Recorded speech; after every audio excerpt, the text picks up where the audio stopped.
সম্মানিত ভিউয়ার্স, আজকে আপনারারে আমি এমন একটা জায়গা লইয়া আইছি বা এমন একটা জায়গার ভিউ দেখাইমু। সিলেটর আনসিন একটা প্লেস আপনারা কইতা পারেন। সচরাচর এই জায়গাটার মাঝে এত সহজে কেউ আওয়া সম্ভব নয়। আর যে কয়জনও এই জায়গা দিয়া আইসেন তারা আমি কইলে কইম সৌভাগ্যবান। কারণ হচ্ছে ভাগ্য যদি বালা না থাকে এই জায়গা আওয়া সম্ভব নয়। সিলেটর মাঝে যে ঝুলন্ত ব্রিজ আছে আজ পর্যন্ত আমার অনেক আশেপাশের বন্ধুরা কিন্তু জানেন না।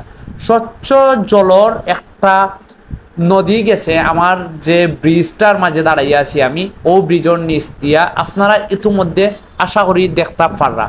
আর ও যে দেখরা আশেপাশের ভিউটা, ই ভিউ দেখার পরে আপনার ফিলিংস কিতা, আপনার অনুভূতি কিতা একটু শুধু আমারে আপনি জানাইবা কমেন্টর মাধ্যমে।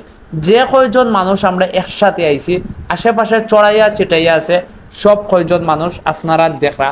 বনে জঙ্গলে আমরা ঘুরিয়া বেড়ানি হইল একমাত্র আমরা সকল জাড়ুয়া বন্ধুকলর খাম কাজ।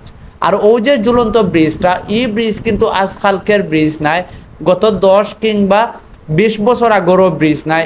এই ব্রিজটা ব্রিটিশ আমলের একটা ব্রিজ। আমরা দেখলাম ব্রিজর এক প্রান্ত হইল চা বাগান, অপর প্রান্ত চা বাগান, সেম দুই পাশে হইল চা বাগান। আর মাঝখান দিয়া যে খালটা গেছে অথবা নদীটা গেছে, ছোট নদী।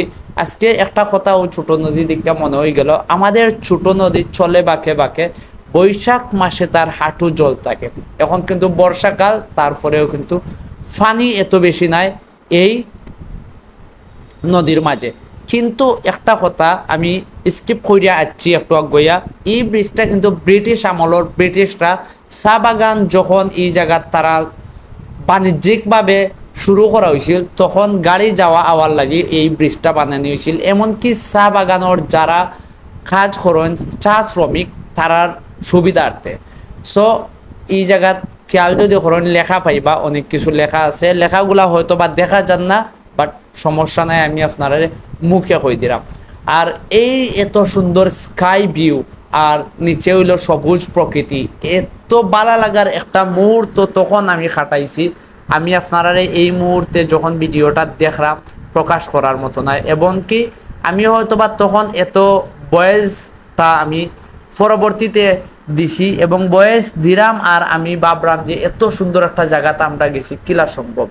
আর আমরা যে বাইকে আইছি ও বাইকগুলা দেখিলাম, কারণ হইছে এই জায়গাত কিন্তু বাইক ছাড়া আপনি আইতে পারতেন না। ও যে সামনে দেখলাম আমরা লগে যারা আইছে তারা সেলফি লইয়া ব্যস্ত।